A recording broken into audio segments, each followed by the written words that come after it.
নিউজিল্যান্ডের বিপক্ষে টি-20 সিরিজে জায়গা হয়নি বাবর আজমের। তার সঙ্গে বাদ পড়েছেন উইকেট রক্ষক ব্যাটার মোহাম্মদ রিজওয়ানও। তাদের বাদ দেওয়ায় মানতে পারছে না সাবেক অফ স্পিনার সাঈদ আজমল। বিশেষ করে বাবরের মতো তারকাকে বাদ দেয় ক্ষুব্ধ হয়েছেন আজমল। তার মতে পাকিস্তান ক্রিকেটে একমাত্র তারকা ক্রিকেটারই হচ্ছেন বাবর। সেই তাকে বাদ দিয়ে পাকিস্তান ক্রিকেটকে এগিয়ে নেওয়া সম্ভব নয়। গণমাধ্যম স্পোর্টস্টারকে এমনটাই জানিয়েছেন পাকিস্তানের সাবেক এই ক্রিকেটার। বাবরকে বাদ দেওয়ায় বিষয়ে আজমল বলেছেন, আপনার হাতে আছেই একমাত্র তারকা, তাকেই যদি বসিয়ে রাখেন তাহলে পাকিস্তান ক্রিকেট এগিয়ে যাবে কিভাবে? এটা অনেক বড় ইস্যু।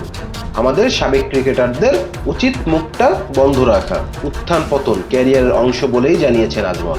সচিন টেন্ডুলকারকে উদাহরণ হিসেবে টেনে সাবেক অফ স্পিনার বলেছেন, ক্রিকেটার হিসেবে আপনাকে মানতেই হবে যে বাজে সময় ক্রিকেটারদের ক্যারিয়ারের এই অংশ। সারা জীবন একইভাবে খেলতে পারেন না তারা।